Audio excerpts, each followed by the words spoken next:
Can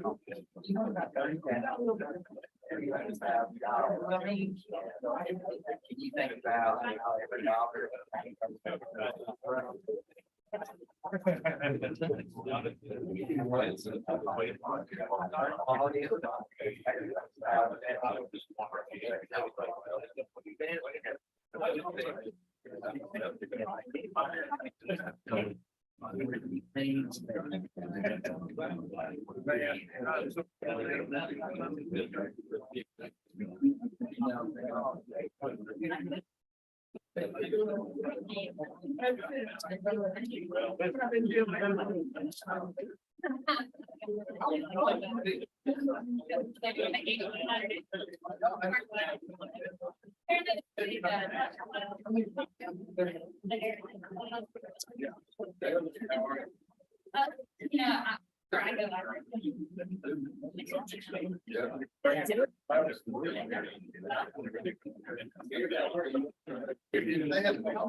How are you?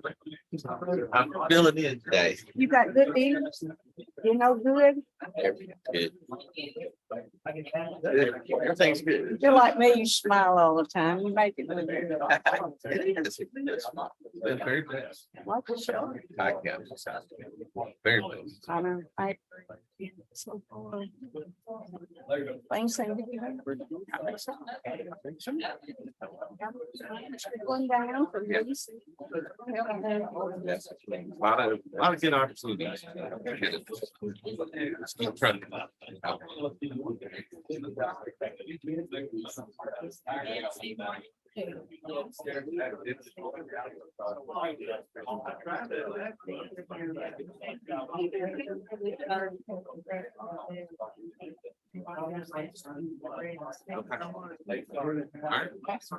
Sounds good.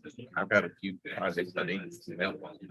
I do, I really. Other than the one you gave me, you have, I got do I need to come see you? maybe. All right, sounds good.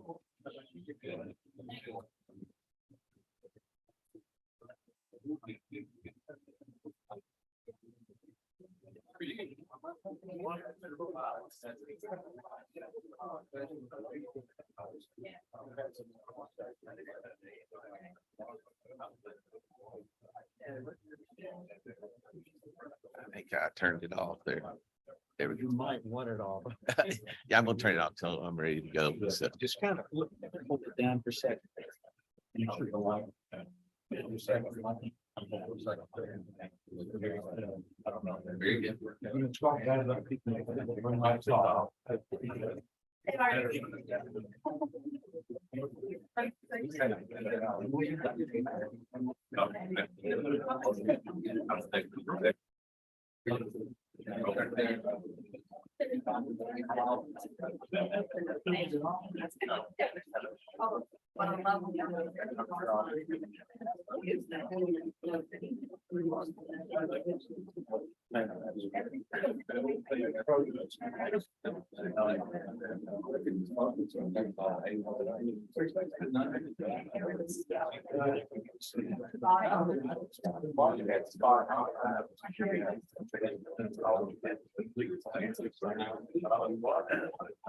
I've thought that everything.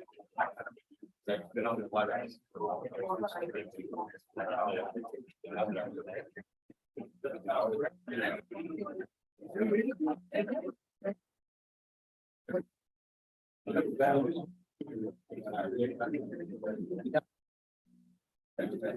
never heard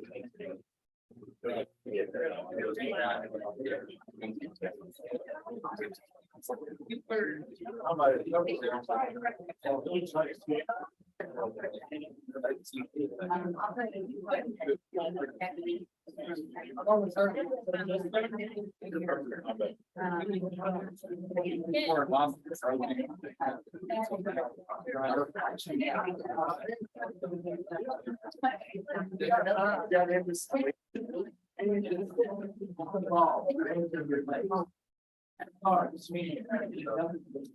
I told him I was like.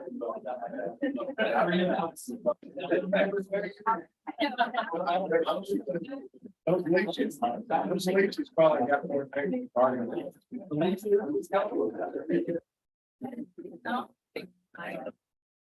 But I'm taking out. That one.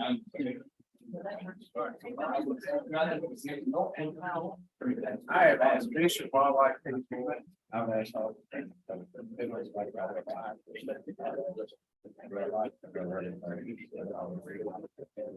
He said it must have been the new bag. You didn't have any problem with it. Oh, exactly right. Yeah.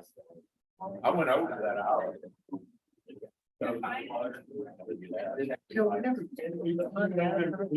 Yeah.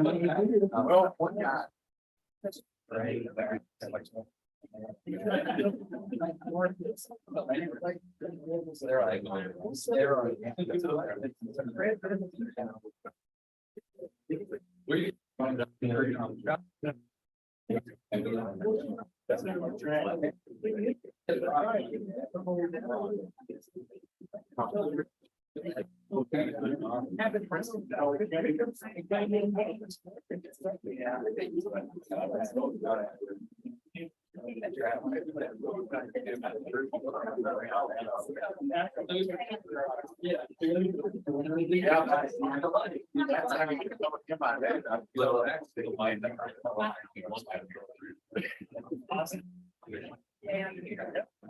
How you doing, Rob?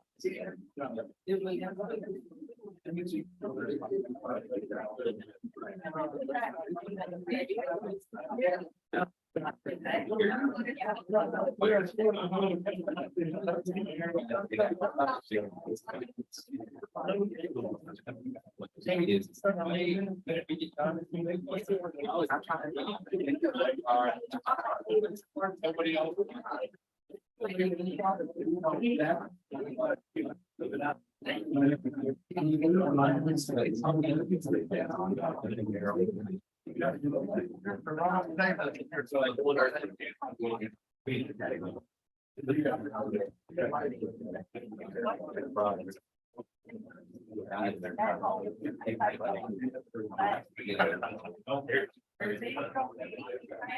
It's gonna be that.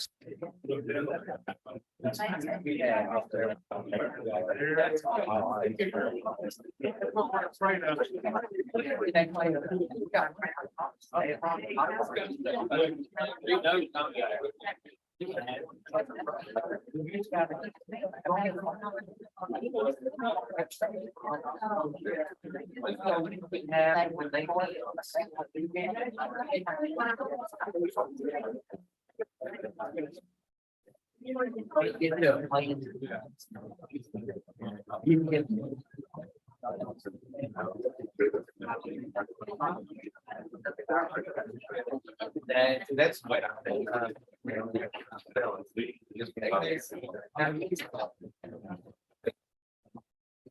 Yeah.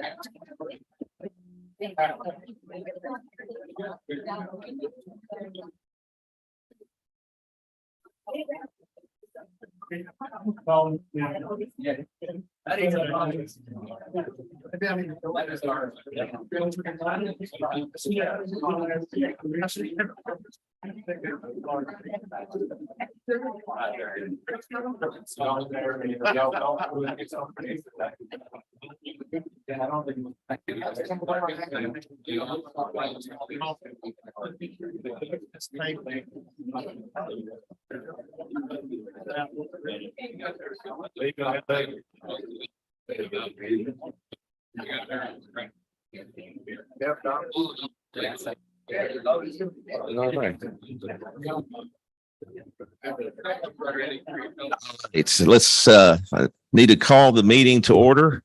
I'd like to welcome Judge White back with us. Good to see you. If you will stand for the pledge, we have Eddyville Mayor Green will lead us in the pledge.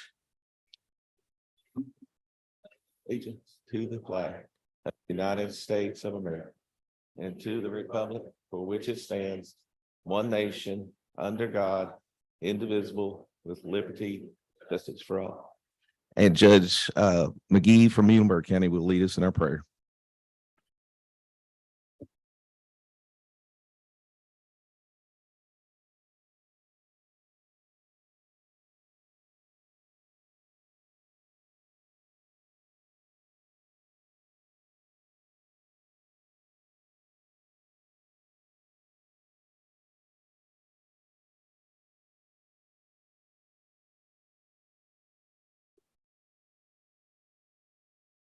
At this time, we need a motion to approve the minutes that are in your packet.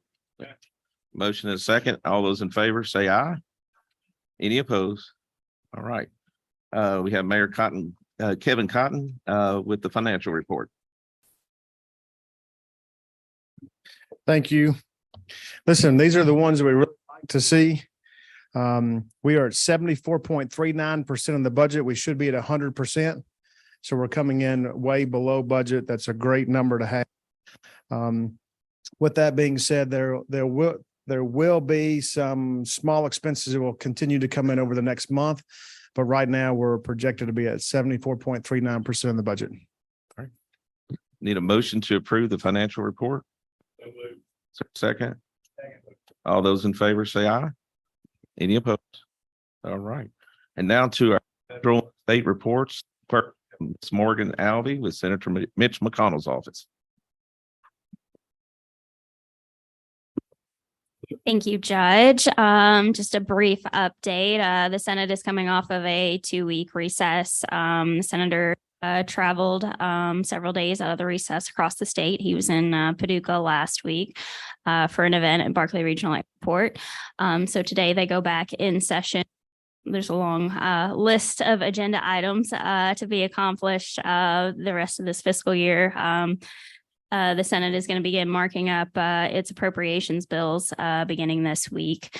And one other thing that I would note, I know I say this every time, but we've gotten a few requests in. I know a couple of federal grants that we've been getting some requests on are Delta Regional Authority, as well as the Safe Streets and Roads for All program through DOT. If your communities have applied for any of those grants and you would be interested in a letter of support from our office, please let us know. Or if there is another competitive federal grant program that you've also applied for, just don't ever hesitate to bring that to us. And I can put you in touch with our grant staff in DC to see if we can get you a support letter. As always, if there's ever any way our office can be of support, don't hesitate to reach out. Thank you. Thank you. Thank you, Morgan. And we have Jason Hazard and Rebecca Seidel with Senator Paul's office.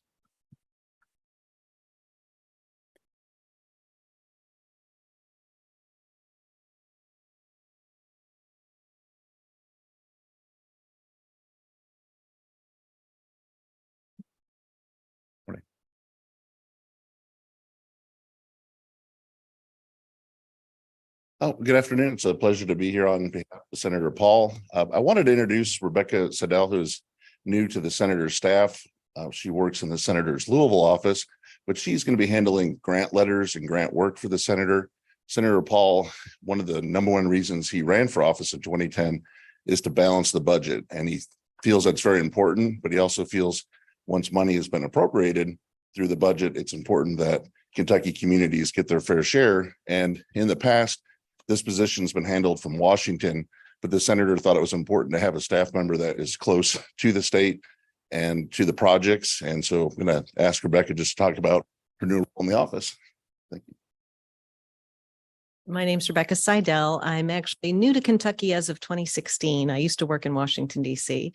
But as Jason mentioned, Senator Paul saw a different role for a grants person in his office and wanted somebody based in the state. So it will be not only if, as Senator McConnell's office obviously already helps you guys with letters of recommendations on grants, competitive federal grants, but looking at available grant opportunities to maybe push out to folks. Grants you might not be aware of, and sometimes you might not think of different agencies as having available grants for you if you're used to working with one particular agency, like some groups work with FEMA all the time out of DHS. Sometimes there's something out of DOJ that might help. Those are the kinds of things I'm trying to sort of build a database of different opportunities. But also on the flip side of that, as Jason mentioned, you know, Senator Paul and Senator McConnell are conscious of the federal budget. But if money's appropriated, sure, it should help Kentucky, right? But philanthropic grants sometimes also are available. And I'm working to build a database on that to help, because sometimes philanthropic money, private money, can come faster and with less strings than the federal government. Because as you know, if you applied for federal grants, it takes a long time. First, you got to find the grant, look at the deadline, get your grant proposal in, then wait for determination, and then wait for the money. So sometimes, not always, it can come quicker another way.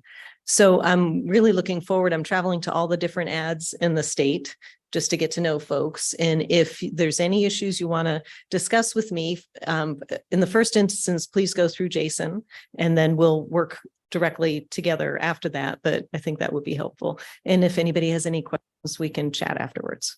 Okay, thank you. Thank you.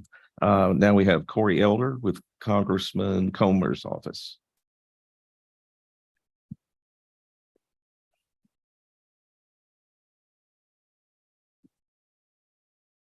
Thank you. It's great to be here with you all. Just have a couple things that I wanted to mention that Congressman Comer has been doing on the Oversight Committee.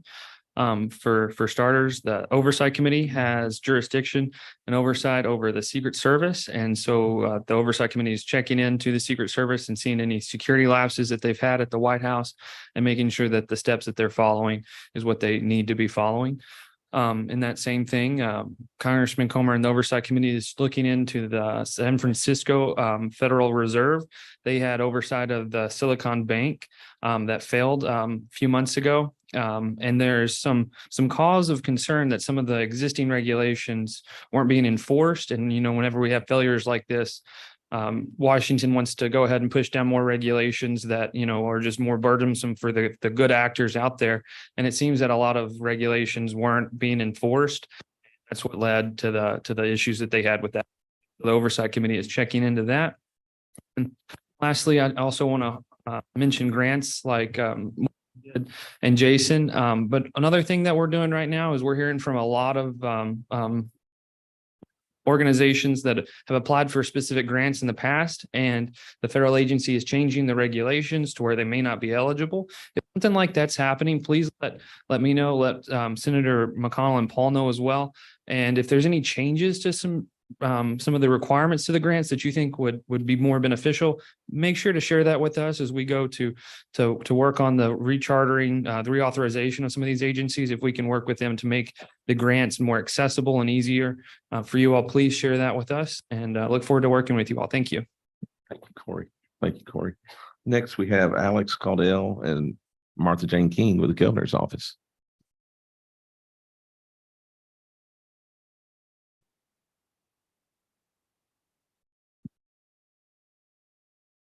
Thank you, Judge. Good afternoon, everybody. Great to be back with you. We're staying busy this month and have been the last few months, but did want to remind everyone about the CDBG disaster recovery funds that are available for our folks that were impacted by the tornado of 2021. Of course, reach out to Amy, Jason, and all their staff, and they'll be happy to walk you through those applications. But we also wanted to remind everybody that the Governor's Local Issues Conference is coming up. That's August 16th through the 18th. At the Galt House in Louisville, and I have some save the date cards with me if you want one as well. About 300 folks already registered. We anticipate that conference to sell out. Last year, we had about 500 of our mayors and judges and other local officials there. So really hope you can join us for that conference. And they mentioned the Delta Regional Authority. Also, they'll be participating in the conference this year too. So it'd be great to have some FaceTime with them for our local mayors and judges from the Penny Ryle region. So if you want to register for that, please go ahead and go to our website, kydlgweb.ky.gov. There is an early bird registration discount right now, so encourage you to take advantage of it. Governor Andy Beshear has been in the Penny Ryle the last few weeks. He was back in Dawson Springs to dedicate 5 new homes. Great to be there with you for that, and always good to see those home dedications. And in May, he was also in the community of Barnsley for a home dedication in partnership with the Fuller Center. And of course, a lot of these new homes are being made possible in part because of the Team West Kentucky Tornado Relief Fund. So thank you to everyone who donated and contributed to that fund. And also wanted to invite you, the governor, he'll be in Callaway County in Murray next Friday, July 21st at 3 p.m.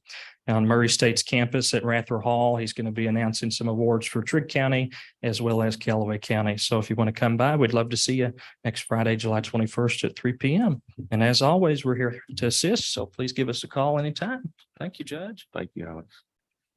Martha Jane.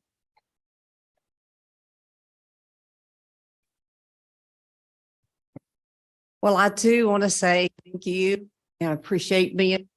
And I have a thank you from Commissioner Dennis Keene, who said how much he enjoyed the dinner that we had at the Bruce Conference Center. He said, you guys really put on a good show. And he said, I'm not bragging, they really do. And also I spoke to Secretary Adams, who said the same thing, how much he enjoyed it. And I did too. It's really good food. So thank you all. Sorry if I might be a little frazzled. I've been nursing my husband a surgery, and as most men are not good patients, he is not. So if any of you all had any physical needs, please do not ask me, turn to somebody else, because I can't help you with that this morning.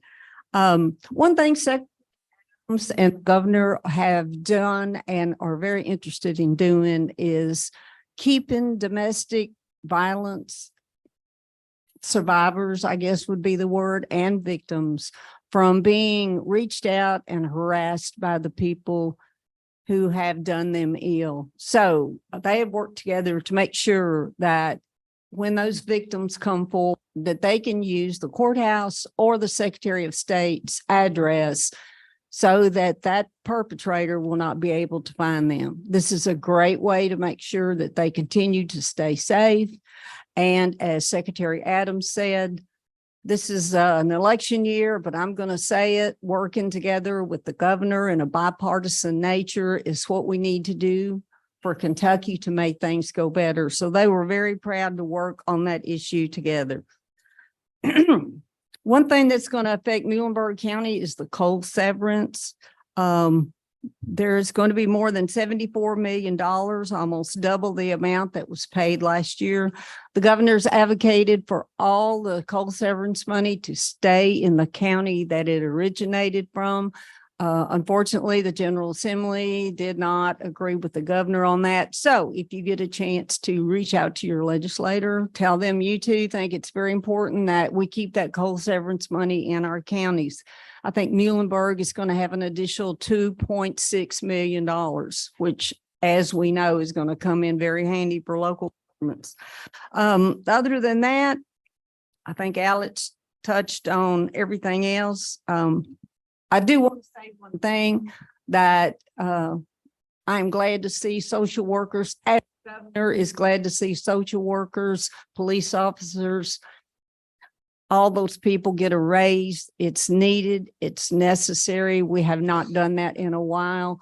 And we cannot continue to keep good people in these communities without the money that they deserve and they need. So I want to thank all the first responders and the veterans. Appreciate all the things you guys do to keep us safe, and see you next month. Thank you, Mr. Chairman. Thank you, Martha Jane. And now to the staff reports. First, we have Community and Economic Development, Amy Froh.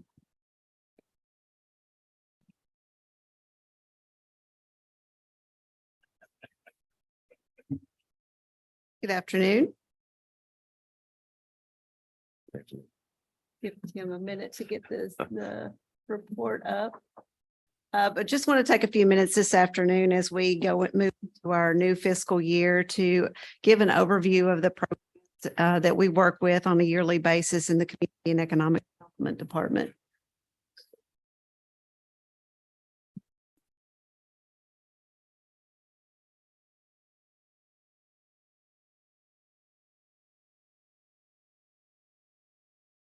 There we go. All right. To start off with economic development, we participate and provide assistance in several programs that help our economic development and job creation in our 9-county region. The Economic Development Administration, or EDA, as we call it for short, has an annual grant program for public projects that generate job creation and job retention. Currently, we do have 2 open projects with EDA. We have 2 projects that are in the preliminary funding phase, and then one application that will be submitted in the very near future. As many have mentioned previously, the Delta Regional Authority, we've also continued to work with their annual allocation for the Mississippi Delta region. These programs are used for projects that deal with public infrastructure, business development, and workforce development projects. We do currently have 6 DRA open projects throughout the region. We did have 3 applications that were submitted under this year's CDAP cycle, which ended yesterday. We do have currently 4 or 5 community infrastructure applications that are in progress.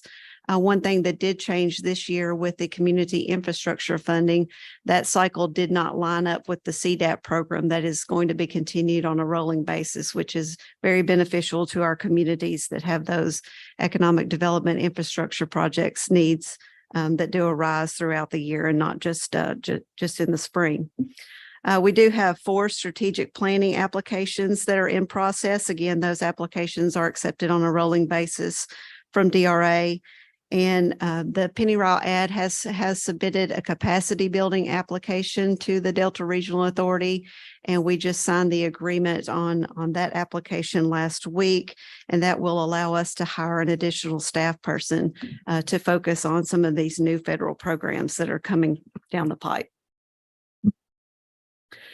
With the Community Development Block Grant Program, we do continue to work with our economic development professionals for programs, any job creation needs that our employers might have, infrastructure needs, equipment purchases, and things of that nature that may be eligible under the CDBG program. One new program that we've been working with the last couple of years is the Kentucky Product Development Initiative, or the KPDI program. This was funding made available by the state through the Cabinet for Economic Development to help our communities get their economic development land and their industrial parks more marketable for those companies looking to locate here. We have helped prepare 2 applications for the region under this program, and then we've also been providing technical assistance to our economic developments personnel groups as requested.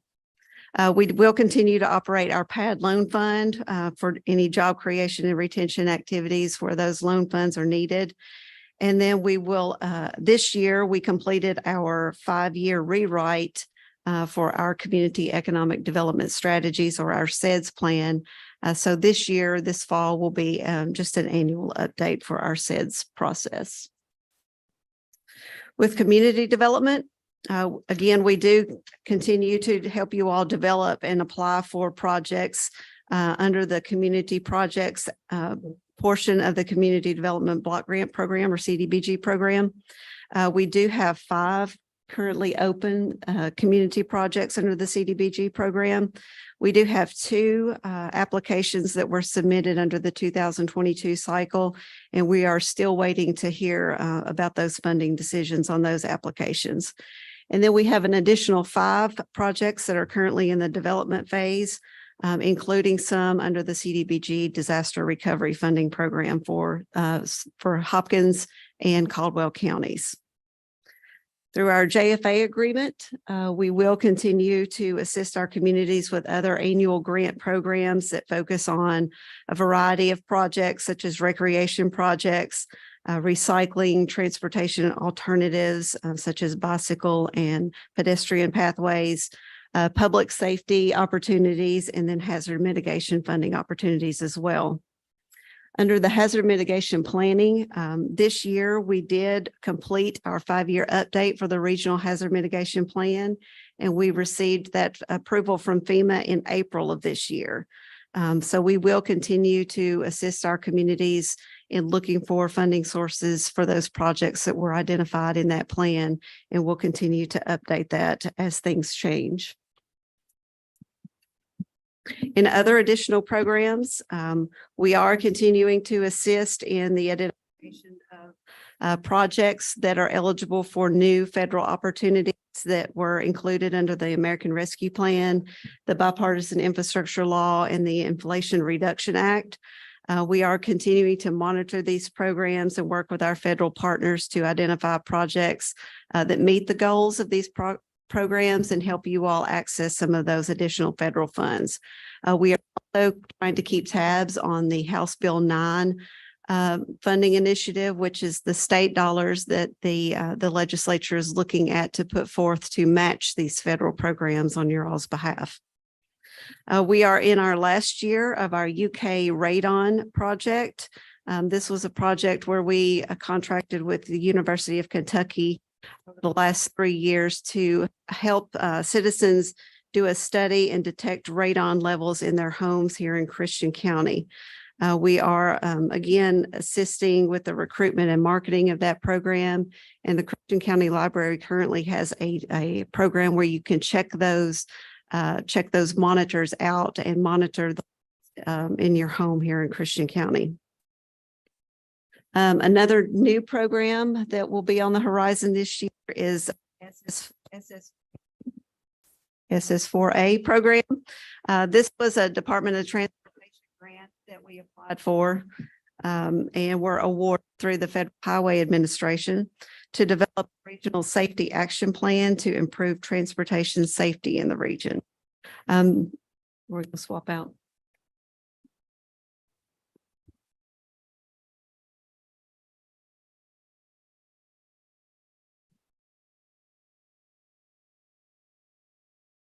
Is that a little better? Hopefully so. The goal of the SS4A program will be to document crashes and hazards on some of our critical roadways, and then identify low-cost safety improvements to reduce those incidents on those highways and improve the safety there. This is a plan that is required to access some of those additional federal dollars under the Department of Transportation. So once we get this behind us, that will give you all the opportunity to apply for some federal funds to make those improvements. This is going to be a partnership between the Area Development District, KYTC, and the UK Transportation Center to get that project complete. And then the one other new program we're referring to as the BRIC program. The 15 area development districts across the state have contracted with the Energy and Environment Cabinet to look at our energy assets and emergency response needs as far as energy is concerned. So we're going to be undertaking a couple of meetings and sending out some surveys relative to our energy needs and those critical infrastructures, how prepared they are for any natural disasters or interruptions that they might have in the energy production to our region. Under infrastructure, We will continue to implement the activities of our Water Management Council and our transportation committees. Those operations are required by contract with Kentucky Infrastructure Authority and the Kentucky Transportation Cabinet. These two groups are responsible for identifying and ranking transportation, water, and sewer projects throughout the region. And then they are used in the statewide ranking for those various functions to be considered for funding either in the grant and loan opportunities through KIA or in the state road plan, which the legislature will look at during this next funding cycle. We do provide project administration services for infrastructure projects, including grants and loans. This year, we submitted 22 water and 16 sewer projects to KIA for funding totaling just under $250 million. So there are a lot of needs out there in regards to water and sewer infrastructure. And we continue to keep a tab on where we can provide funding opportunities for those projects. Under the Cleaner Water Program, we've been through 2 cycles of funding with those state dollars.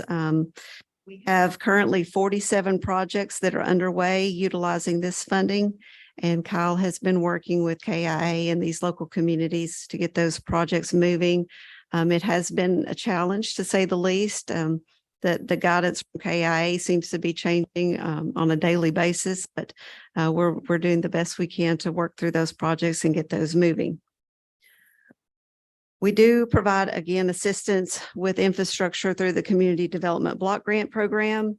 We do currently have 3 open CDBG infrastructure projects in Drakesboro, Smithland, and Bremen. And then we have 3 additional projects in the development phase that will be ready to submit an application under the 2023 cycle. Again, we do have a few other applications on the horizon, including maybe a couple the disaster recovery infrastructure piece. Our GIS staff do continue to contract with the Transportation Cabinet to update our road center line files to maintain our region's highway system. We have been providing technical assistance to counties with the reapportionment and redistricting process. We are currently contracted with 8 of our 9 counties to provide various levels of technical assistance there. And that seems to be going pretty smooth from what I understand for the most part. We continue to maintain an infrastructure in water and sewer systems, as well as providing 911 mapping assistance to our local 911 centers. We do, upon request, assist with development of county road plans, and as well as comprehensive planning through the development or updating of comp plans or zoning maps and ordinances that are used as planning tools for future development. And we do provide other maps upon request, should you all have those needs arise. So you will hear in the upcoming budget presentation from Mayor Cotton that we have an operating budget of just over $1.1 million for the Community and Economic Development Department. Our primary mission is to assist you all in developing and carrying out these community and economic development projects that you want to undertake to make your community a better place. That budget supports 7 full-time staff and 1 part-time staff who are currently working on over 265 projects and applications, totaling over $195 million of public investment on your all's behalf. Do I have any questions? I know I ran through that pretty quick. Are there any questions for Amy? All right. Thank you. Thank you. And now we have Jill Collins with the Area Agency on Aging and Independent Living.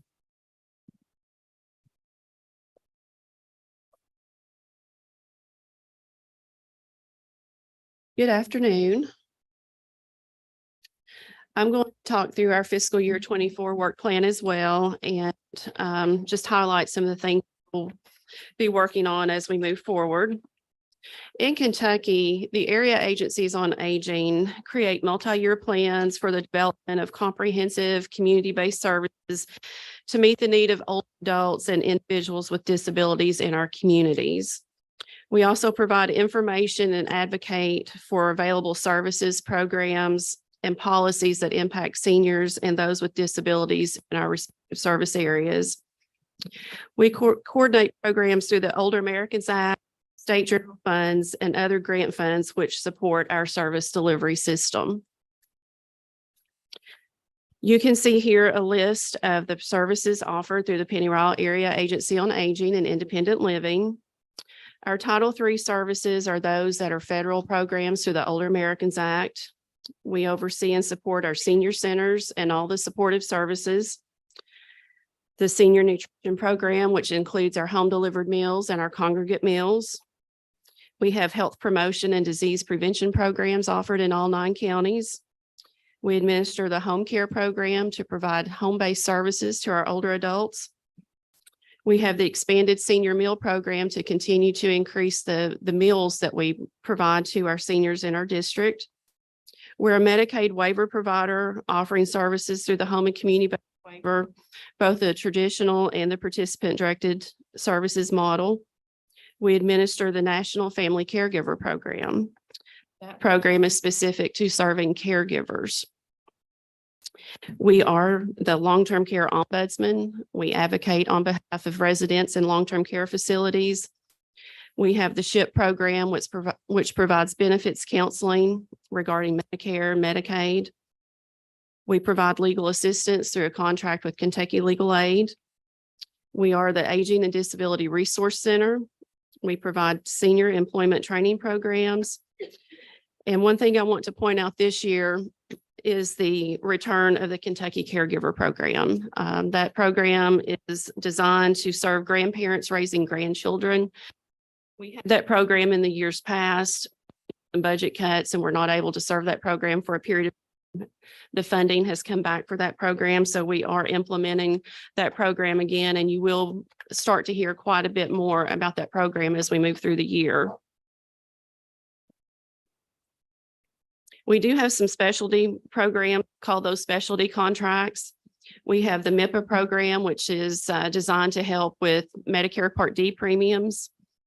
We are a program provider through the Veterans Administration, through the Veterans Directed Home and Community-Based Services Program. We are seeing increase in referrals with that program, and we are expected to see tremendous growth in our veterans program over the next 12 months. We are one of the few area agencies that are participating in a pilot called Bridging the Gap. Again, that program serves caregivers while they're waiting to access other funds for the services they need. New this year, we will be bringing on 2 national suicide prevention grants that are targeted to older adults. We do have some increased suicide rates in our district among individuals 60 and over. And we'll also be participating in another vaccination grant this year, not just related to COVID, but this will also target the shingles vaccine and the flu vaccines for our older adults.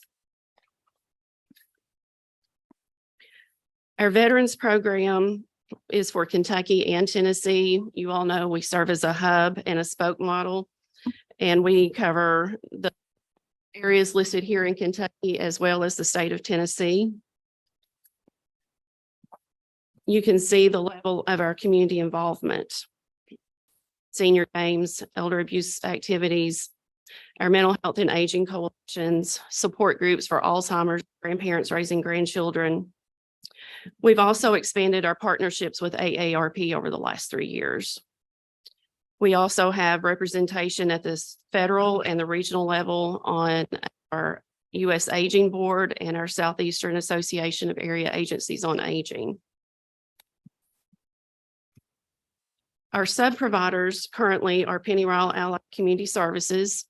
They provide our Title III home care, Title V, and SHIP programs. And we contract with Kentucky Legal Aid for our legal assistance programs through Title III. These are our service projections for fiscal year 24. I'm not going to read all of those, but you can see what we're projected to serve. I do want to point out again, our meal programs, very large programs that meet a tremendous need in our area.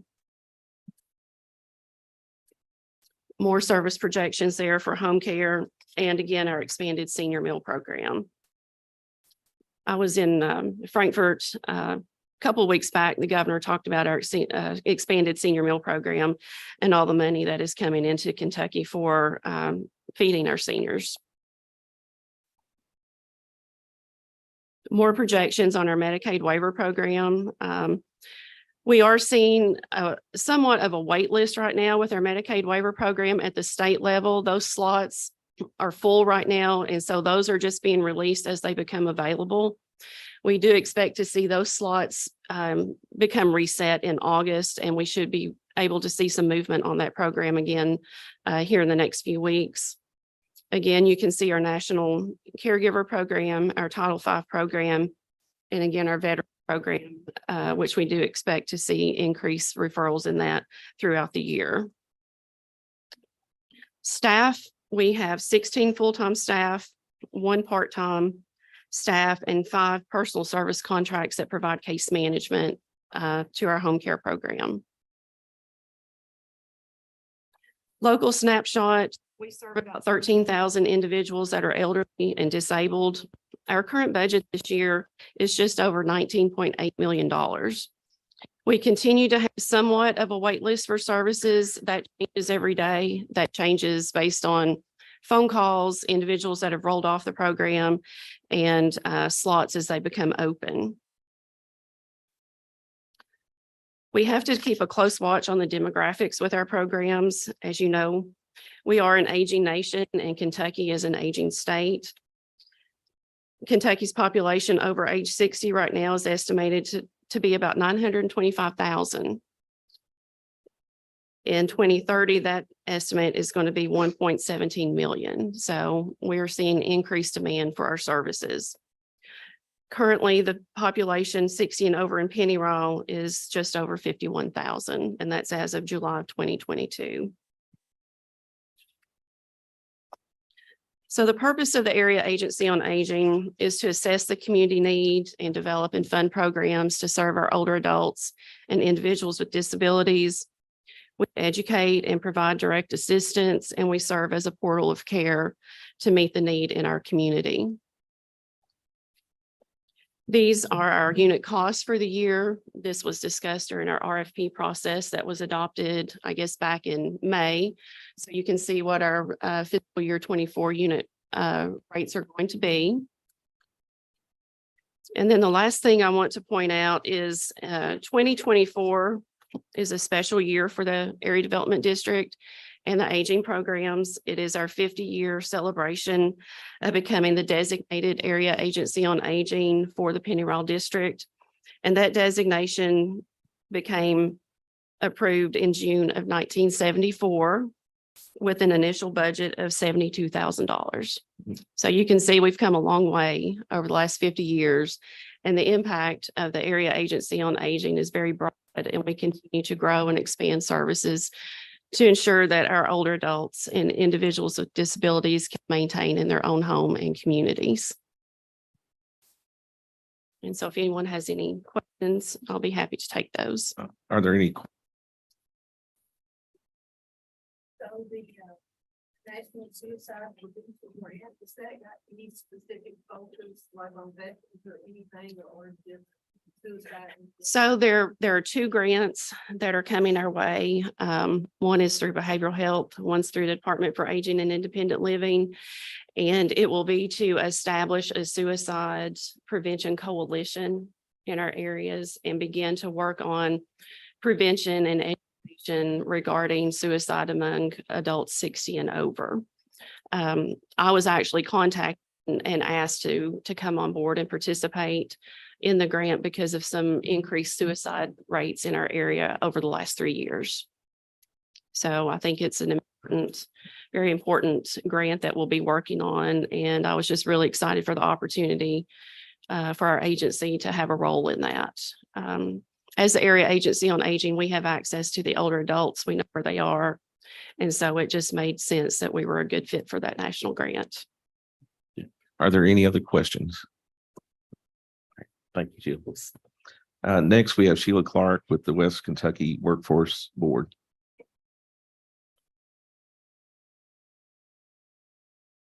Thank you. Good afternoon, everyone. I'll begin by talking about the West Kentucky Workforce Board. And it is one of 10 workforce boards across the state of Kentucky. We serve the 17 westernmost counties of Kentucky, which comprises the Pinner Island Purchase Area Development Districts. 7 of the 10 workforce boards have a relationship with the area development districts, but all of them. You'll notice that on that slide, the Pinner Island Area Development District is our fiscal agent and subrecipient. And then we have to competitively bid the one-stop operator, which is the Purchase Area Development District. And then the entity that provides staff for services and eligibility within our Career Center, we have to bid that. And the entity is the Purchase Area Development District. You'll see there that the local board has committee support. We oversee the Career Center activities and oversight responsibilities there, as well as serving the business and the individual in those areas. Then you'll have a list of services, not only to the individuals, to the business. This year, we've been impacted by lower allocations, much lower allocations. We have allocations for adults, dislocated worker, and youth. And looking at those allocations, they provide our operational budget as well as the opportunity to serve the individuals in each of those categories. You'll see one of the things that's very popular is the wage there under on-the-job training. We have an average wage of $16.79 an hour there for those programs. And you'll see we work with some of the programs with the court system, as well as direct services to our businesses. With our youth allocation, we have procured 4 contractors for our youth services, and they have not changed since our last year. And right now they're in the process of gathering individuals to be served in their programs. Our Fort Campbell Strong Workforce Initiative, everybody knows Derek, I think, and Derek carries out that opportunity. And looking at those opportunities at Fort Campbell, we continue to work with alliances and work with cooperation among the different entities that are serving Fort Campbell. With the workforce shortage, people have suddenly become very interested in Fort Campbell that weren't interested in it a few years ago. And so we have Derek there to help guide them into ways that perhaps they can be collaborative with us in those services.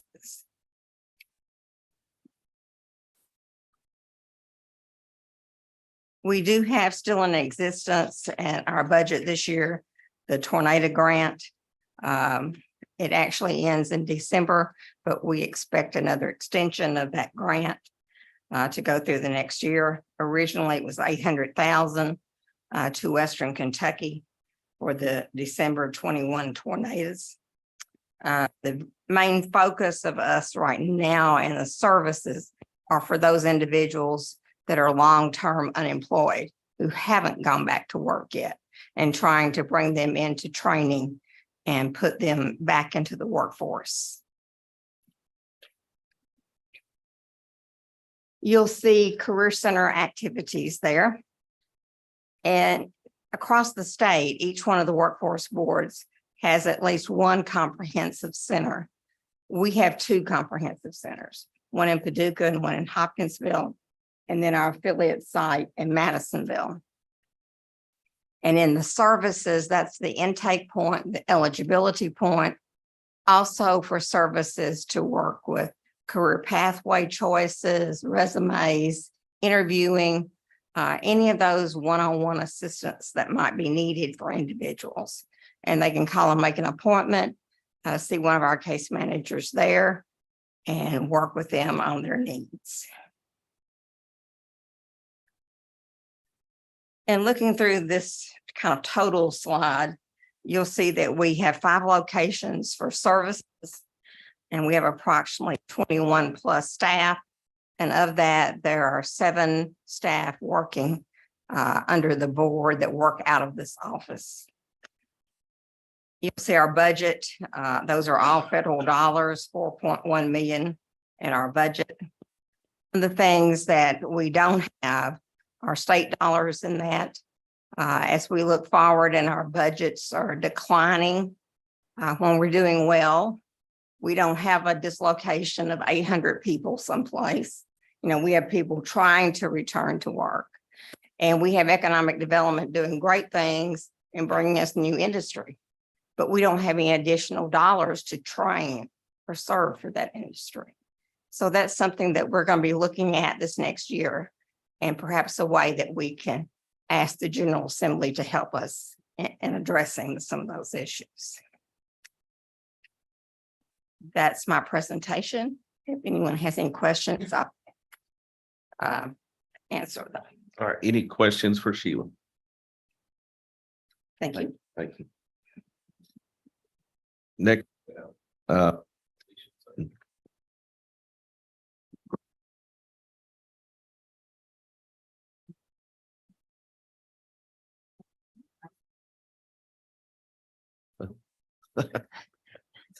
Surprise. So the administrative department, we have 8 full-time staff and I think we have 3 part-time staff. We provide office support to the agency. That includes various different things in the accounting department, accounts payable, accounts receivable, cash receipts, payroll, human resources. Also do IT report, and we do the grant reports and the drawdowns. We are fiscal agent services for the Pennyroyal Elder Abuse Council, the Pennyroyal Solid Waste Management Authority, the Hopkins County Long-Term Recovery Group with the tornado relief, the West Kentucky Coalition, and the Fort Campbell Strong Defense Alliance.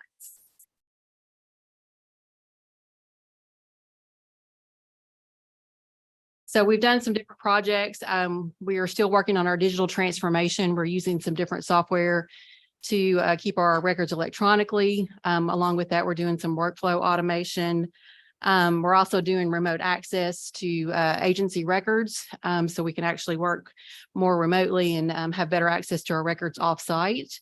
And we are assisting with some of the electronic visit verifications for the Medicaid clients. And we're also assisting with disaster relief efforts. And any questions on the administrative department? Thank you. Thank you. All right, next under business, we have the monthly code of ethics report. There were no issues to report. And now we have the Honorable Mayor Kevin Cotton to present the fiscal year 2024 budget. Thank you very much. As you heard earlier, we were at 74.9% of the budget. We were supposed to be at 100%. It goes to show the hard work and dedication of the team here at PeADD. So let's start with a round of applause for all of their hard work to make sure that they're staying within the budget that we've provided for them. So now that you've heard that the work plan from our management staff, it's time to review the revenue and expenditure. And if you think I'm reading, I am. They gave me 6 pages of really small print to read. So, and I can't miss a word of it. That's what Alicia said. So in your board packet, you have a copy of the FY 2024 budget. On the first page, it shows our projected revenue by source of funds, federal, state, and local, as well as the service budget. These are the funds that are just pass-throughs. And the operating budget, which is used to operate the district. The last sheet is a schedule of projected expenses for operations. The executive committee met and approved the FY 2024 budget on June 20. The executive committee also examined each line item with our management staff in much detail. Today, I want to highlight some of the budget items for the coming year. In revenues, the total revenue for FY 24 is projected at 25.6 million. This is an increase of a little over 1.2 million from the prior year's budget of 24.4 million. Revenues have changed as follows. The Area Agency on Aging and Independent Living, total budget has increased by approximately 16.25%. This increase is due to the addition of suicide prevention and vaccination grants. Additional increases include the restoration of the Kentucky Caregiver Program in FY 2024, along with increases in participant-directed services clients that we are going to be serving. Training and workforce development, total revenues have decreased by approximately 20% due to a decrease in allocations. The training and workforce development funds normally experience additional changes at mid-year based on workforce and economic factors in the Pennyroyal and Purchase regions. Community and economic development revenues are projected to decrease by 5.8% due to the expiration of the CARES revolving loan funds and hazard mitigation grant. In addition to the projects listed in our budget, many of our communities have been selected to receive funding this year, and our community economic development staff will be administering most of these projects on your behalf. As a summary, total revenues are expected to be approximately 25.6 million. Operating revenues are expected to be approximately 5.3 million this coming year, while about 20.3 million will be pass-throughs to other entities and used to provide direct services. Any questions on the projected revenue? We're going to move on to expenditures. Thank you, Arthur. Alicia's sitting right over there, so she'll answer anything you have. The proposed, this is only 7 pages for expenditures, so I'll try to get out of here as quick as possible. The proposed operating budget shown on the last sheet is separated into personnel, travel, and operating expenses. Personnel expenses were increased to account for a 4% cost of living adjustment for staff with just a few merit adjustments. We have added positions to the personnel budget for the aging department due to the increase in participant-directed service clients, and also added a position to the community economic development department due to the Delta Regional Authority pilot program. Benefits were increased to account for an 11.8% increase in health insurance. Travel expenses for staff and the board have remained consistent. Most of the operating expenses have remained consistent. However, the Kentucky Workforce Board direct program expenses were reduced by $150,000 due to the reduction of allocations mentioned earlier. It is the agency's goal to bring expenditures in line with revenues, and currently the revenues exceed expenditures by $384,830, which is 7.25% of the operating revenue. Total expenditures for FY 2024 are $25,244,527, which is an increase of $1,343,365 from the prior year. Any questions about the projected expenditures? If not, I will entertain a motion that we adopt the fiscal 2024 budget as presented. I have a In motion. a second. All those in favor say aye. Any opposed? All right, thank you. Thank you very much.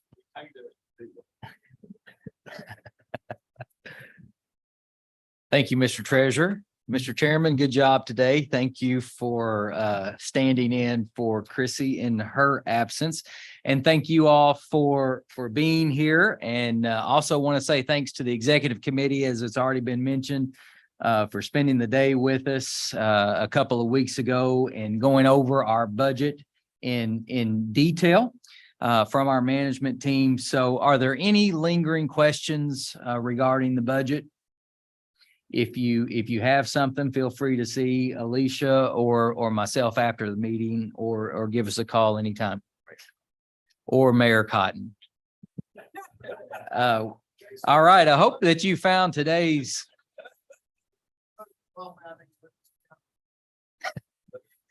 You're talking about the email that Chrissy sent out. I understand. If you got an email from Chrissy, by the way, on Friday regarding a golf outing, do not open it. Her system was spammed, and so she's having some issues with technology and the reason she couldn't be here today. But anyways, hopefully you did find today's presentations from the management team very informative and a good look into what we'll be doing over the next 12 months as part of our operations here. Hopefully that helps our new members as well. And speaking of new members, I know it's already been mentioned one time, but we do have 3 new board members that started July 1 with us. Brad Hunter, which I don't believe Brad was able to make it with us today. He's from Livingston County.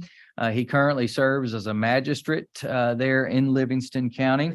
We also have Mayor Jenny Sewell from Dawson Springs. Great to have you back. And then Wade White, former judge executive from Lyon County and now works for Farmers Bank there in Princeton. So let's give them a nice welcome back.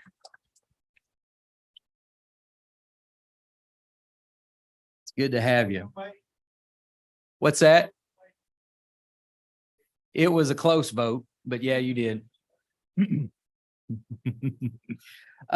Just a couple of items of business in your packet. You will find a copy of the bylaws for our organization. We do need to ask you for one small amendment. If you could find the bylaws at the bottom of page 2, it's actually highlighted in yellow.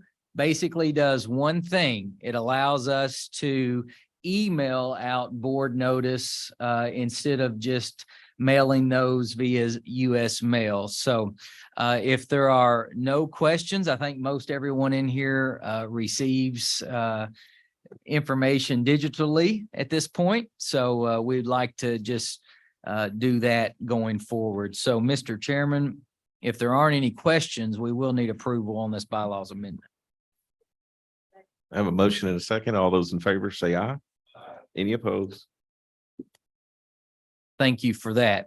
One last thing we do need to talk about today, and that is something that we've been having a conversation over the last several years, and that's broadband development throughout the Pennyroyal region. And I know some big steps have been made recently regarding enhanced broadband throughout our region, but we do have several of our counties that are doing some work specifically with the Kentucky utilities.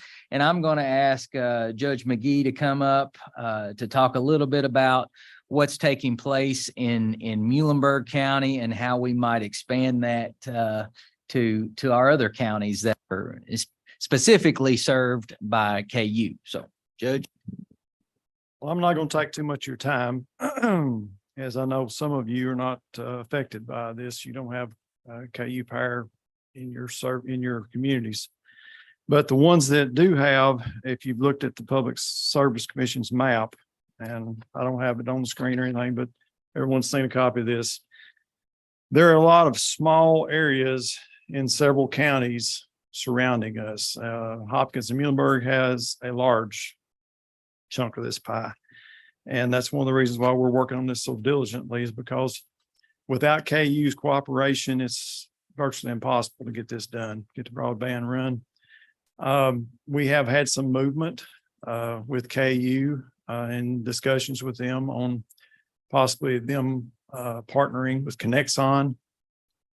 And there's going to be more meetings, but we had a meeting last Thursday, and Jason, myself, was there at that meeting in Muhlenberg County. And we came up with the ideal, and hopefully everyone that's involved and is affected by this will be open to doing this. I've drafted a letter to KU, and I have Todd Cartwright, which is a member of our community that works for KU. He has researched and come up with a name to address corporate Kentucky utilities. And we would like to present this letter, but we want everybody that's affected to also be involved and sign off on it. We need judges, mayors of cities, and superintendent of schools. That's a whole lot, I know, in some areas, but it's what we're asking. If you would partner with us, I've got copies of this letter. After this meeting's over, if we could get together and you could take a look at it, I can email it to you that you might be able, if you want to change it in some way, Hopefully, we could all agree on a universal form. If not, sending this letter individually, we'd like to get them all together in one group and present it to them at a meeting between KU and Connexon, and show the support of all of their service areas for them to partner and get this done. KU is interested in this because they want the dark fiber to actually be able to run their distribution network. They don't have that right now. And they're in the process of putting in meters that they can read through the internet, as most companies have already done, but they're still going around reading meters. So that's one thing. Their switches and everything that they have to have internet for is not available in a lot of the areas. So it's going to be good for KU. It'd be good for the communities and also be good for Connexon, because they're the ones going to be providing the service. So after this meeting, if you would, I'd like to get together with whoever's involved in your communities and let you take a look at this.